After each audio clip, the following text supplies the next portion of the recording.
Hello lovers, welcome back to the Bloom with Becca podcast. I'm your host Becca.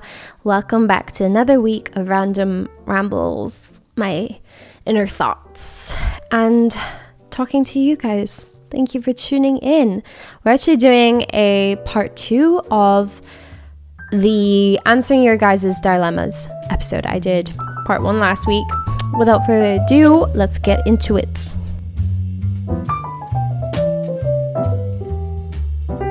Okay, it's I think it's like February break right now. The kids are off at school and I can hear kids screaming in the background of this. I don't think you're going to be able to hear it, but I certainly can. I've just been out all day, which is really good for me. I've had a really fun day actually. But yeah, saying that, like February break, oh my god, London's so busy right now. I went over to South Kensington this morning to meet up with a London friend, another girl who does YouTube and social media.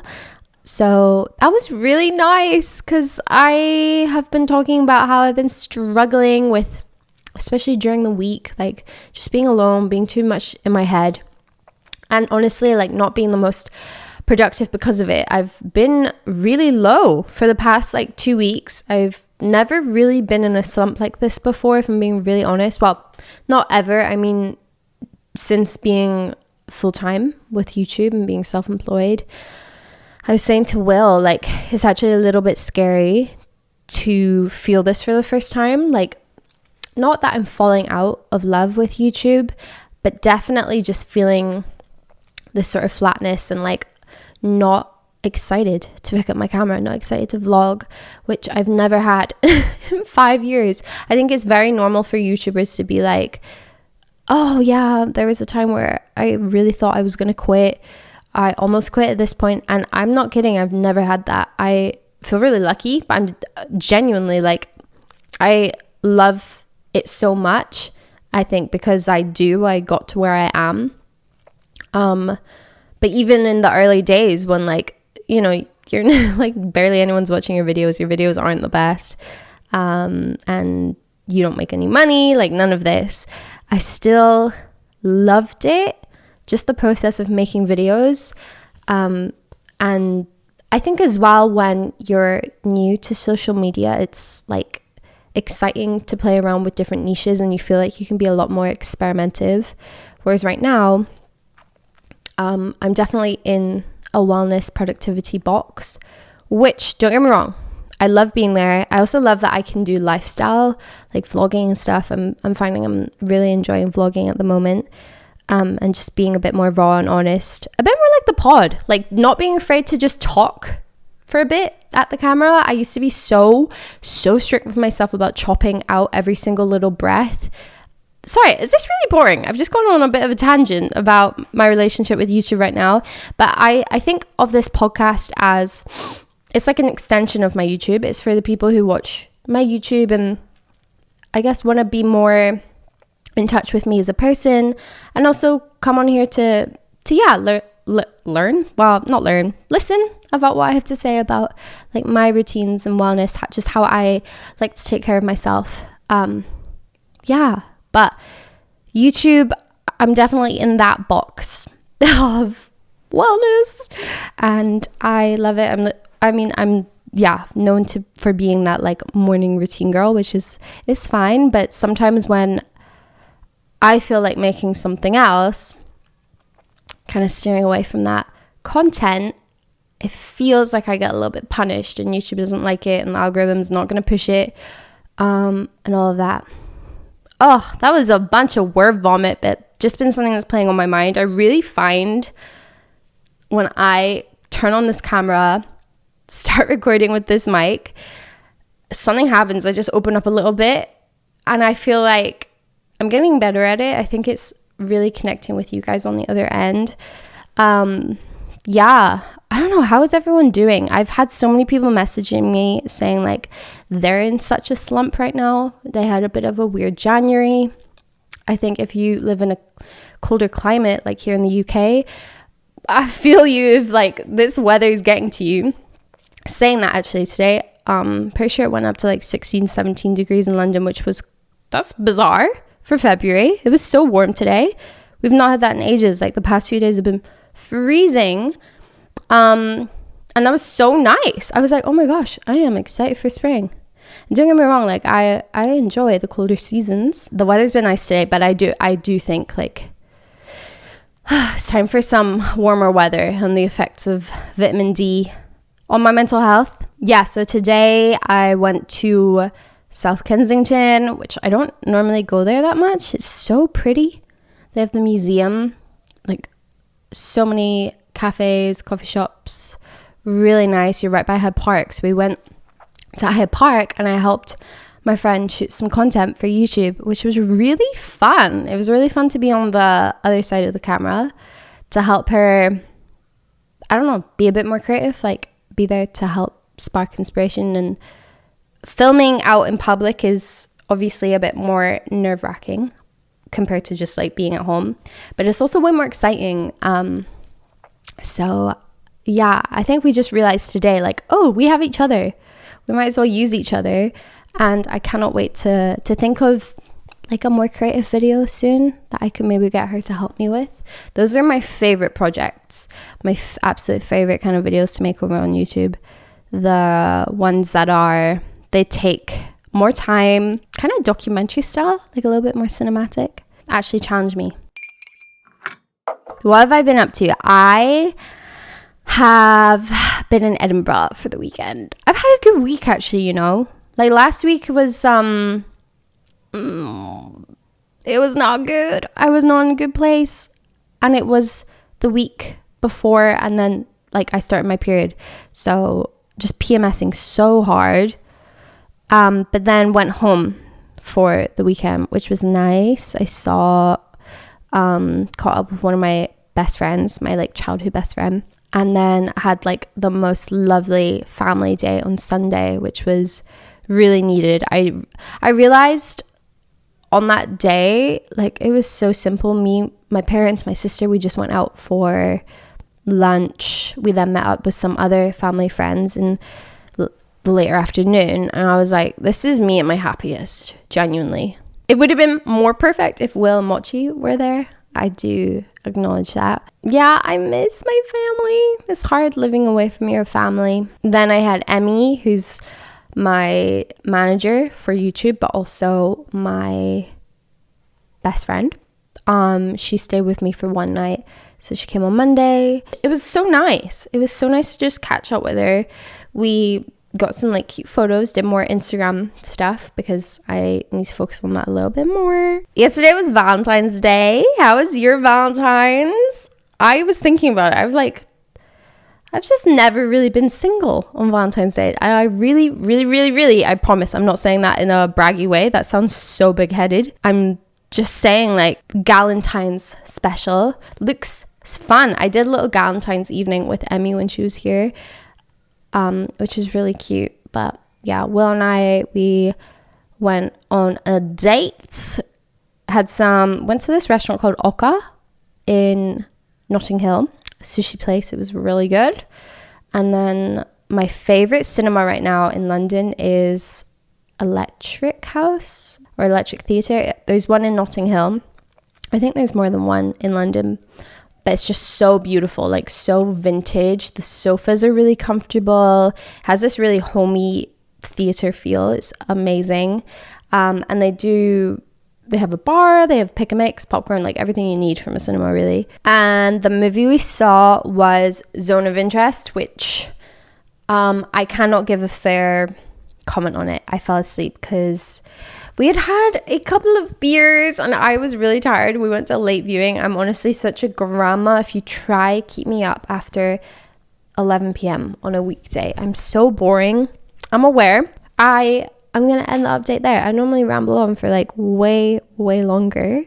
But honestly, today I don't have a ton of time when recording this podcast. Your girl is off to a London fashion show event with a fashion brand called Amy Lynn. Never tried their stuff. I'm excited to see their collection because their stuff looks beautiful on Instagram. And yeah, I always just feel so weird, so imposter syndrome being invited to things like that. Especially like I'm obviously not fashion girly. Experiences like that, they're still so cool to be part of, and it's always a pinch me moment when I get an invite for something like that. That's also something that was so like on my bucket list when I first started doing all this. I would see how other content creators got opportunities like going to fashion shows and runway events, and I would be like, wow, that's so cool. Even if I'm not like, you know, the first person you would think to be there. Like I said, I don't make fashion content. I know I've been lonely. I know there's lonely aspects of this job, but I do have to remind myself the perks of this job absolutely trump them. I'm going to look back on my 20s and I hope be really grateful that I had all these experiences and this opportunity. Yeah, anyway, I'm going to enjoy my night. But first of all, before I go, I'm here to answer some of your dilemmas. Like I said in the past episode, made a huge disclaimer. I am not here to actually genuinely offer professional advice or actually answer your dilemmas. Like I have absolutely no leg to stand on. Saying that, thank you so much for sending them in. Okay, first one. Wanting to be a content creator, but having the fear of having my privacy invaded or the fear of being cancelled. Wow, this is such an interesting one. I first read it and I was like, oh, something about being a content creator. Woo, I can offer advice there. But yeah, that fear of having your privacy invaded and cancel culture. I can't sugarcoat it. Those things are very much part of the job. However, okay, I will say, I do think the nice thing about having a career in social media is you have to remember you are in control at the end of the day. It's not like being as famous as an actor or a musician, let's say. People become obsessed with you and your job isn't sharing your personal life like it is with a vlogger. When it comes to social media, a huge thing I am realizing is actually do not overshare. Really be smart about what you share. I think we see so many young content creators, like 20-year-olds, who sometimes you almost are rewarded for oversharing. If you're oversharing something about your life, whether it's something you're going through or you're oversharing your relationship, whatever. Yeah, sometimes you get that gratification of seeing views go up because it's something a bit more personal and lots of people are interested in your being so transparent about something that a lot of people wouldn't be. I find myself a lot of the time being like, oh, I don't actually want to film that. I don't want to share those moments. I never for example, when I go home to Edinburgh, I very rarely film it or vlog it. I don't like filming my family. I don't think they like being filmed either. So there's that. But it's nice to keep that part of my life separate. Not everything I do has to be available for people to comment on. Not everything I do has to be filmed. That's an important one. I'm really learned that this past year. You have to live your life and then sure, just film some parts of it instead of living your life to film it. There's a difference. Believe me, I've learned that so hard. There's something so not satisfying, not rewarding, not fulfilling about having a life that you're just going about to film instead of living your life as you intend to and being present and sure, capturing it, documenting it a bit. There's beauty in that, I think. I was watching a documentary with Stacey Dooley. I think it was a few years ago, but for whatever reason I only just found it now. I love Stacey Dooley. She's one of my favorite British personalities, journalists. She's incredible. If you like Louis Theroux, you might like her. I just think she's so lovely, so down to earth. But anyway, she does these documentary style episodes where she sleeps over at someone's home, and it might be a family who live life in a sort of less conventional way, and so it's interesting to see what their life is like and actually in their home. And so she went and did a little documentary with, what are they called? Saucony Jolies? I might be saying that wrong. I never watched them. I know of them. They're huge family vloggers in the UK, probably the most well-known family vloggers in the UK. And it was interesting. I think she did such a good job with that episode. And especially for me, it hit me hard as someone who is a content creator. Just seeing how life for content creators, sometimes it feels like set up just to film, and how it loses that authenticity almost. And also there's a whole element of like filming your kids. I know for sure, I would not want to film my kids. Like, I cannot wait to be a mom. I really hope, God willing, that's in store for me in the future. Like, I want nothing more actually with my time on this planet. I cannot wait to be a mom. Not yet, but maybe in a few years, and I might still be doing this. I don't know. You can ask me what my 5-year career plan looks like, and I would not know how to answer that. That's another, part of reality, doing what I do. That scares a lot of people. You got to consider that. But I know, oh my word, I do not want to film my kids. I don't want to have my kids' faces on my channel. I watch a lot of vloggers who do, and I have zero problem with it. I think if you're a lifestyle content creator, and of course you're a mom, you're a dad, you're a parent, and you have kids and they're going to come up, then if it comes across in this natural way, there's no problem with it. Absolutely.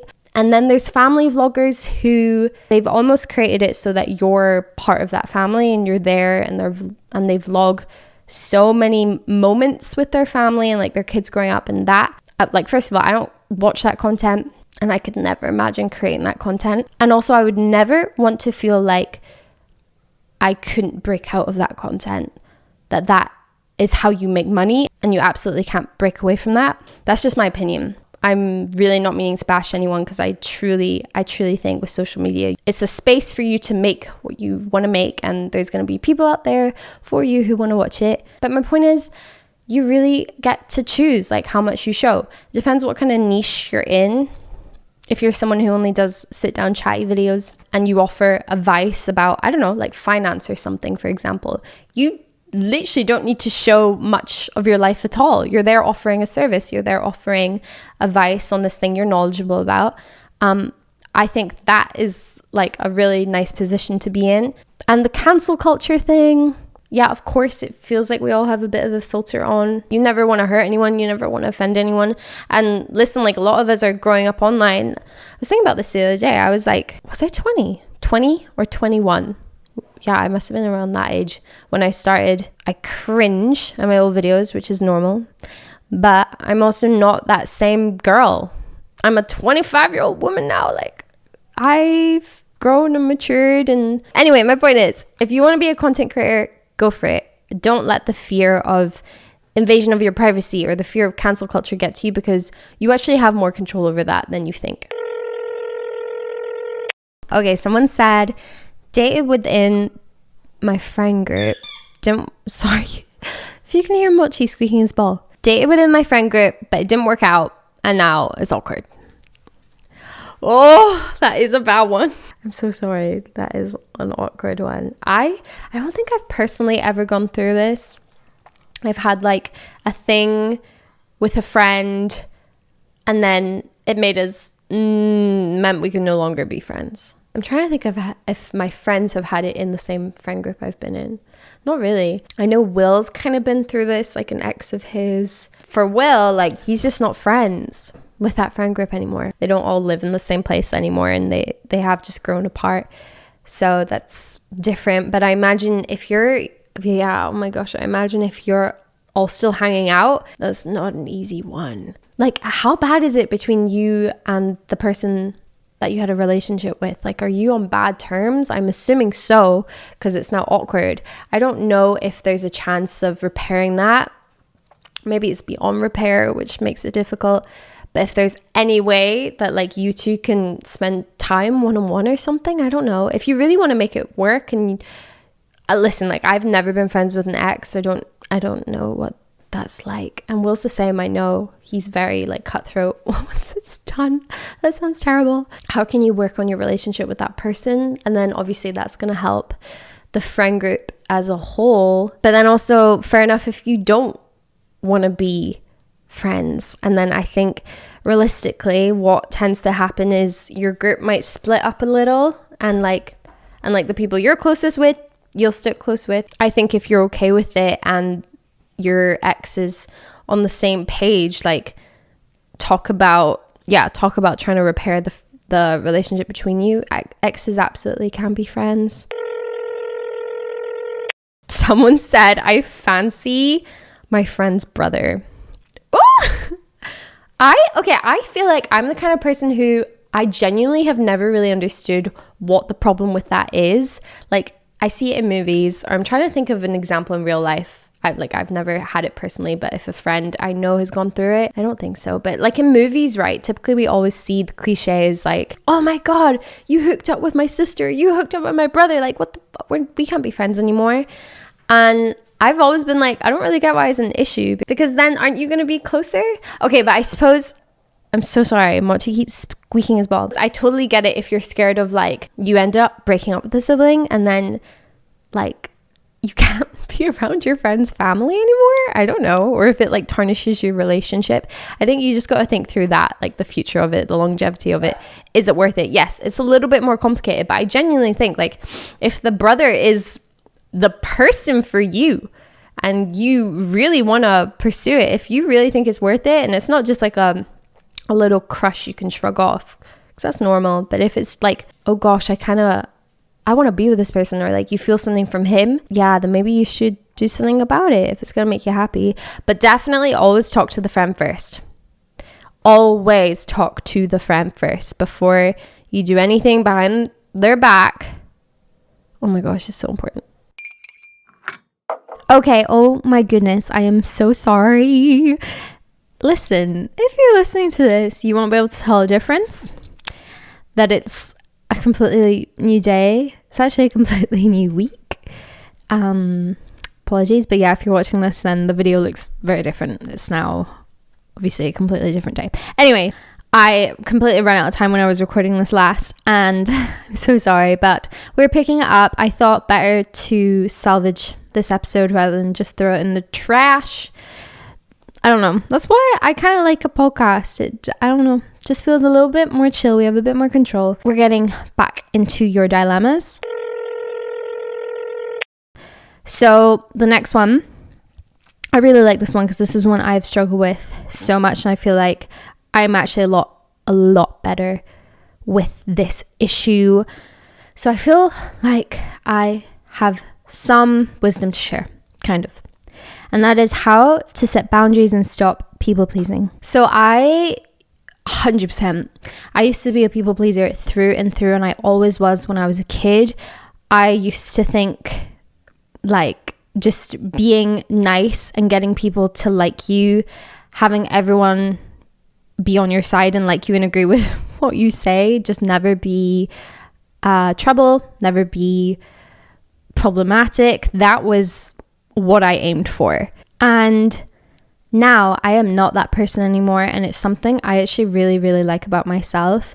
I kind of don't know if it's something I've developed fully by myself just through my adulthood years, or Will's kind of had a big influence on it as well, because he's someone who I remember was kind of inspiring as a 19-year-old to me, seeing, because he was like 24 when we started dating. So like, yeah, he had been through his early 20s, had a bit more experience on his back compared to me.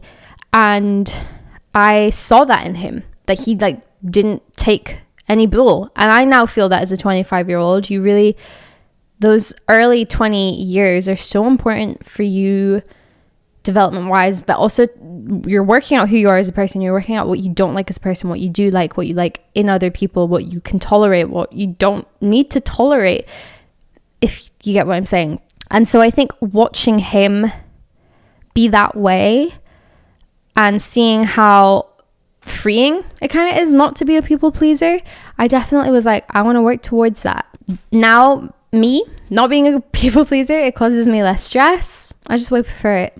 And generally, I definitely feel way more confident in social situations. And the biggest change I had, and a huge tip for like a mental switch I would recommend to anyone who's a bit of a people pleaser is stop entering any conversation, any social situation, and assuming it is your job to impress whoever it is you're talking to. Like, that was always the default when I was meeting someone new. And when I finally recognized that for some reason in my mind, I always, by default, I assumed I was the less important person in this conversation. And I understand it when you're meeting someone who's, I don't know, super inspiring to you, someone who's way older than you want to be respectful, someone who's maybe famous, then sure, you're probably gonna take on the characteristics of like a people pleaser in that situation. But I think a lot of the time, like it feels really good self-respect wise to enter conversations assuming everyone is on neutral ground. You are not better than anyone, they're not better than you. And it, like I said, it is not your job to impress them. And it all comes down to the realization that I don't have to put other people's happiness before mine. My happiness should always come first. I think the exceptional circumstance with this point is obviously those who you really love, case by case. But I used to be someone who genuinely, like, if I had just met you, I assumed you were more worthy than me. It came from a place of insecurity. It came from a place of just not really loving myself or thinking much of myself. And therefore, the most important thing I wanted out of that conversation was for you to like me. But I think sometimes think about it like, I might not like them. Top tip is to understand kind of like, why do you feel the need to get them to like you? Why do you feel the need to people please? Really understand where that comes from. For me, I know it's childhood. Like, I've always been that way. Like I said, I was always a really shy kid, and I still definitely can be a little bit shy. I don't know if I'm an extrovert or an introvert. I went through years of being like, well, I'm a singer and I went to music school and I like being on stage and talking to people, so I'm obviously an extrovert.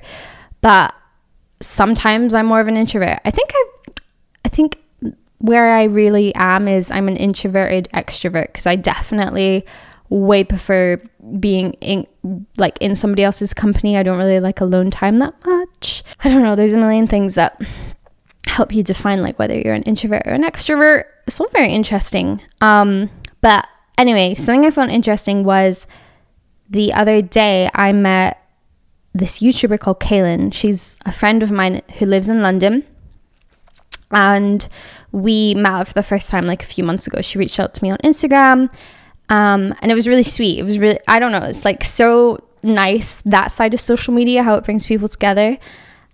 But I asked her last time I saw her, because she was a subscriber of mine. That's how she found me and thought to message me.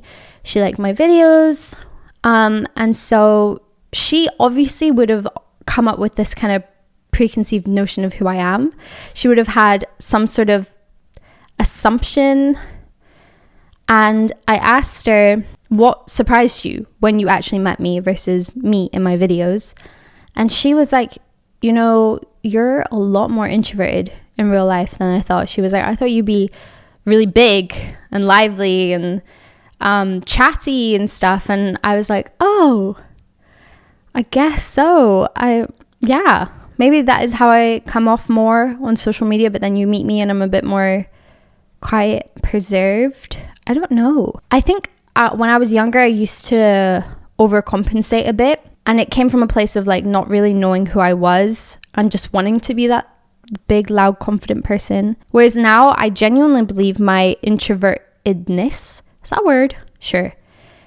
It comes from like, I just don't feel like I need to fake it anymore. I don't feel like I need to put on a show, be a person who I think you want me to be. In terms of boundaries, because yeah, I think boundaries and people pleaserness, all that very much comes hand in hand. I definitely stopped being like a yes man, just saying yes to everything. I feel like people genuinely used to take advantage of me a little bit when I was younger, because I never wanted to be someone who kicked up a fuss or like was fussy. I just always wanted to be easygoing, but that completely worked against me, because I'd find myself in situations or meeting up, you know, on occasions where I was not in the mood and I didn't want to, and it did more harm than good, did more harm for our relationship with whoever I was meeting up with, because I wasn't on good form. And now, yeah, sure, like I probably could freaking go out more. I think it's kind of the opposite. I need to say yes more. But I genuinely think that's a better problem to have, rather than feeling like you have to say yes to everything to get people to like you. Now I'm always very comfortable in my decisions of saying yes to opportunities or social gatherings. I'm like, I know I'm doing it for me, for the right reasons. My last little tip is recognize the little behaviors in you that are people pleaser-y. I'm making that word. I witnessed this in my younger sister the other day, who is such a people pleaser. She won't mind me saying that. She just is, always has been. And she's like the kindest, sweetest person I know. Genuinely though, like she probably has the best heart of anybody I know. I know I'm really biased and I obviously love her unconditionally. She's my sister. But I like truly believe that. But I do feel like sometimes she can be such a people pleaser. And I saw it the other day. We were like, I was in Edinburgh for the weekend and we were meant to meet up with an old family friend. And Emily was on the phone to her and we couldn't do that current day. We couldn't do the Saturday. But Emily instantly was like, oh no, sorry, I've got this on and then I have to go all the way over here and then I'm meeting this friend, like I just don't have time, I'm so sorry, like maybe we could. And I was like, girl, you don't have to explain your every move. You don't have to explain every single minute of the day. Just say, oh, I'm so sorry, I can't do today. Like, you know what I mean? It's that people pleaser tendency of like feeling you have to explain yourself, and you do not owe that to anyone. I find that so freeing when you can just be like, no, sorry, I can't do that. You don't have to explain it. Sure, the person might bounce back and be like, oh, how come, you busy? And then if you want to say, you can say, but just not feeling like you have to apologize for that kind of thing. It's honestly like the fear of offending someone or the fear of not coming off as nice. Get rid of that, because if you know you're a good person, you know you're a nice person, you're fine. Next up, okay, how to be comfortable with dating after a 4-year relationship has ended. Whew.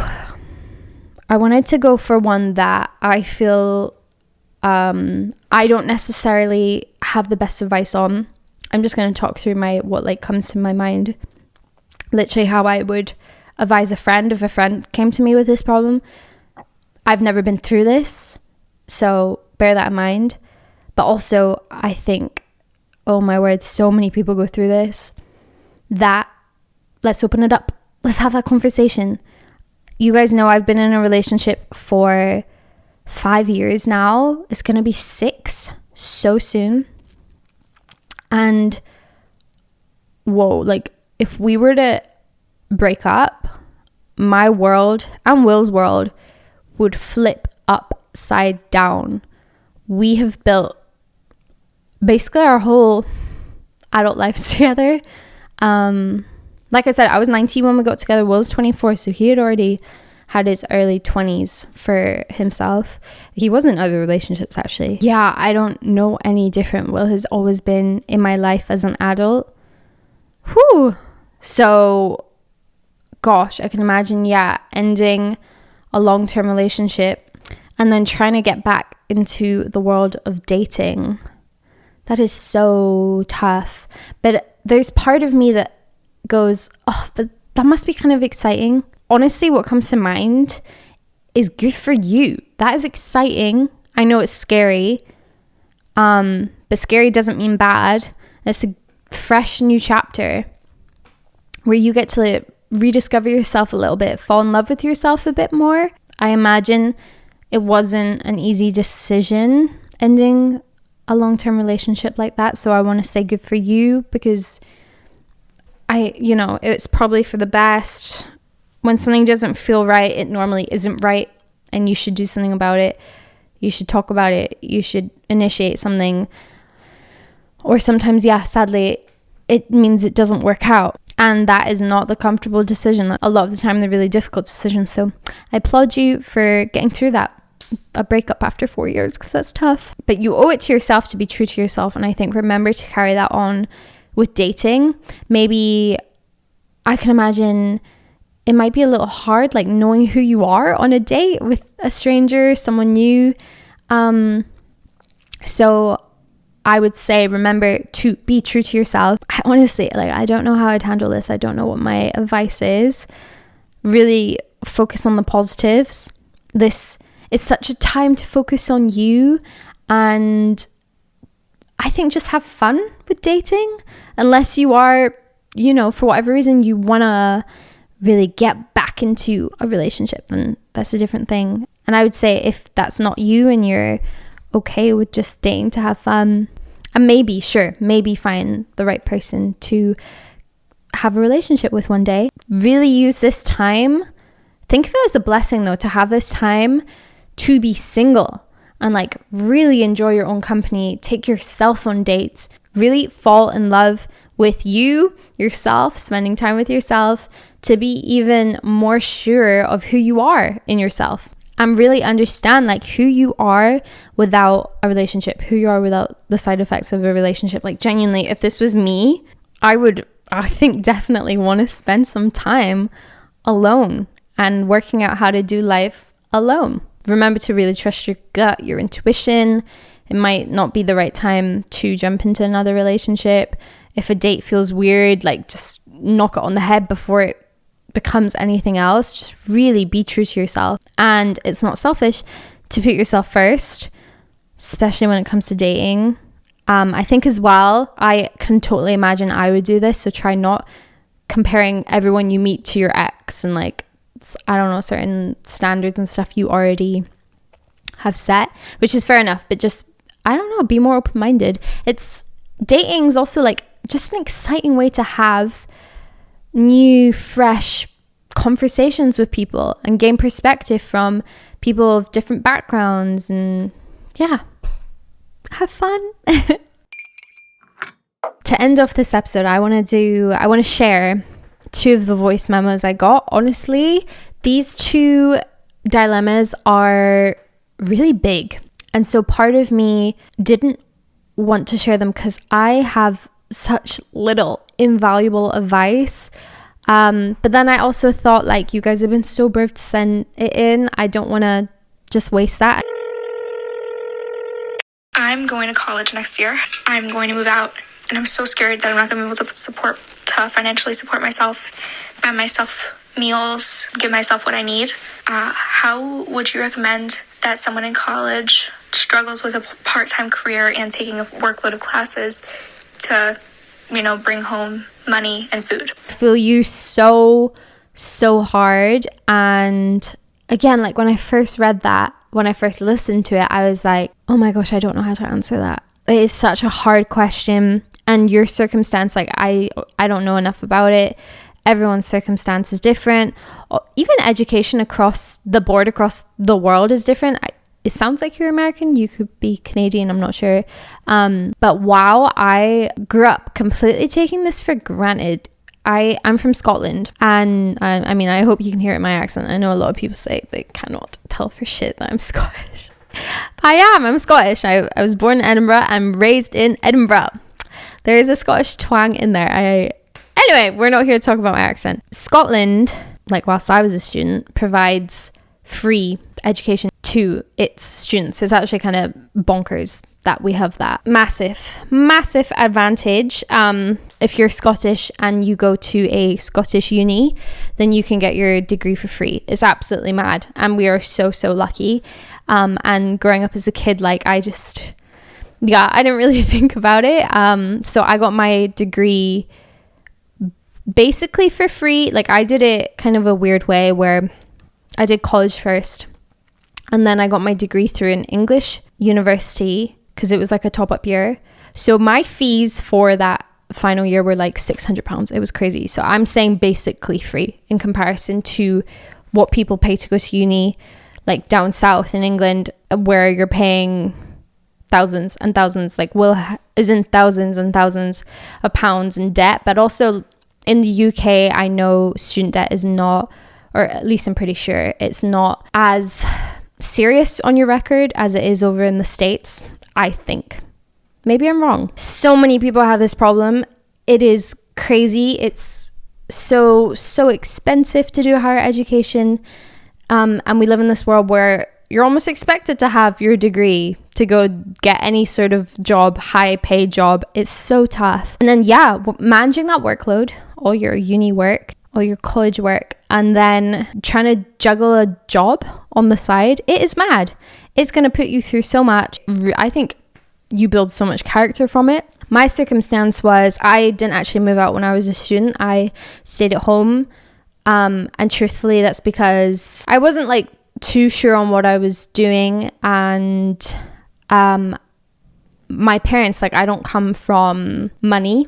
My parents wouldn't have been able to pay for my rent. I know a lot of students are super lucky and they have parents who can pay for their cost of living. It's a huge advantage, and then that takes the stress off of you that you have to go get a job. I was one of those kids who was like, yeah, I know my parents, if I am in trouble, they can't really help me out, and that's completely fine. So I chose to just stay at home because it was fine for me and it made sense for me.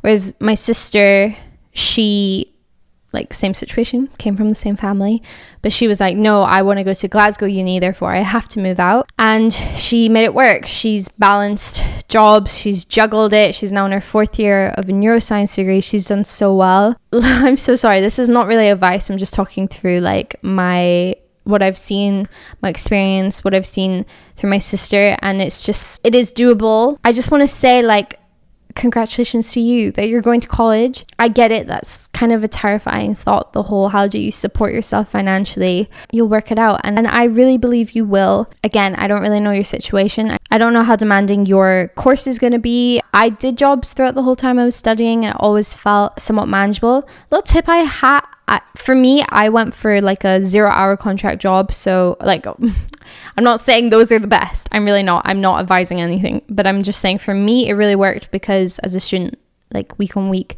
it meant I decided how many hours I did at that job. And yeah, but 0-hour contracts, like there's so many pros and cons to it. It depends where you work. Sometimes they might not have hours for you and that's not good. I don't know what I'm saying. Like I said, I don't really have advice because it's such a big one. But I also want to say, like, I know for sure so many people struggle with this. I don't know if there's like bursaries available to you. I'm sure you've looked into all of that sort of funding options. And again, just congrats for getting into college because that's a huge win. I don't want you to take away from that or be scared about it. You'll make it work. Hola Beca, ¿cómo estás? Intentaré ir al grano. Tengo un montón de dilemas, pero el principal que he estado pensando en estos últimos años es que me gustaría ya mudarme con mi novio. Ya llevamos 10 años juntos. Ambos tenemos alrededor de 25 años, ya trabajamos y pues nos gustaría iniciar esta etapa de búsqueda de algún departamento, aunque sea la mera planeación. Pero me detiene mucho la parte del apego familiar, más que nada por mi abuelita, tiene 91 años y ya necesita pues cuidados especiales.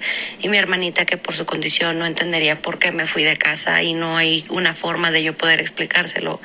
Y pues no he sabido cómo tomar ese paso y salir de casa sin que nos pegue mucho a ellas y a mí. Y bueno, ese sería el dilema y saludos desde Zacatecas, México. Oh, you sound so sweet. This person messaged me asking if they could send it in Spanish. So I'm gonna try, like, summarize that, translate that as best as I can. Just to be very clear, I'm not fluent. I am not, but I definitely hope I got the gist of that. And again, it's a pretty big dilemma that I'm not here to answer. I'm not here to give you the magical secret. I'm just here to recognize and also put it out there because someone else will relate. But this person, if you don't speak Spanish, oh my word, I hope I'm not wrong, but this is what I understood, that she is now at a point where she wants to move in with her boyfriend. They've been thinking about it for years. I think you said you're 25 or you're almost 25. Like me, I'm 25. I feel you. Yeah, trying to move in with the boyfriend. But as far as I understood, you need to support your grandma who is getting older, and also you wouldn't know how to explain it to your sister who I think you said has like a condition, difficult to explain to her why you wouldn't be there living there anymore. If I misunderstood any of that, I'm so sorry. I should have put it into Google Translate, but Anyway, that's what I got from that dilemma. I really feel I see it. I've seen it in my family, especially on my Colombian side. I feel like it's a lot more common over there. Yeah, where it's just harder to move out of your family home. I have certain members of my family who are similar to you. They're carers. It's just something that I know like so many people are going through. I don't know if you could maybe like gradually do that process. Like it wouldn't have to be or maybe you do that already. I don't know if you spend the weekend with your boyfriend. I don't know what his living situation's like, but maybe it doesn't have to be, for most people, when you move out of your family home, you move in with your partner, whoever, it's today I'm moving out, that's it, and it's a whole fresh start. But maybe for you it would make more sense to do it a bit more gradually. Of course that might not be simple. Financial reasons might come into that. I'm not sure. I'm so sorry. It's so difficult. This is why I don't feel qualified to answer this at all. But still, I wanted people to hear your voice. I don't know if it's a situation depending on your sister's condition, if she can come spend some time at your apartment with your boyfriend, maybe that would help her adjust to that change. Could you get support from anyone else, from anywhere else? I'm sending all my love. I'm sorry, because it is so tricky. If you're so ready to move in with your partner, someone you love, you're excited to move in with them, but you have these responsibilities and caring responsibilities, especially at home, it makes it really complicated. And I don't think there is a textbook answer for you. I just really hope that you work it out and you can get to a place where you can live with your boyfriend, be happy, and your abuela, your grandma, your sister are happy, safe at home.